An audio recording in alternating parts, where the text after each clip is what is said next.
À quoi a servi au final cette réunion d'urgence du Conseil de sécurité de l'ONU sur le Venezuela? Ce lundi, 5 janvier 2026, le Conseil de sécurité de l'ONU s'est réuni à New York pour examiner l'opération militaire américaine qui a permis de capturer Nicolás Maduro et son épouse après des frappes sur Caracas. Une opération unilatérale sans accord du Venezuela, sans mandat de l'ONU, est clairement illégale.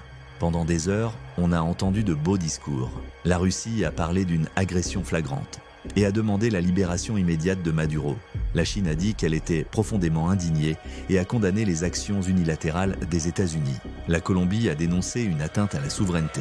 Même le secrétaire général Antonio Guterres a averti que ça créait un précédent dangereux et risquait de déstabiliser la région. Les États-Unis, eux, ont parlé d'une simple opération de police contre un narcoterroriste. Et leurs alliés? Silence ou phrases floues pour ne pas les fâcher. Mais au final, aucune décision, aucune sanction, aucune mesure concrète.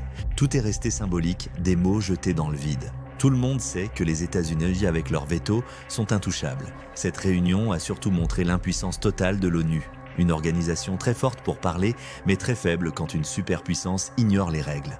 Beaucoup de condamnations théâtrales, zéro action réelle. Au final, ça rappelle au monde que les règles internationales existent, mais seulement pour les plus faibles. Quand les plus forts décident de passer outre, l'ONU ne peut que parler dans le désert. L'ordre mondial, fragile, hypocrite, dominé par la loi du plus fort.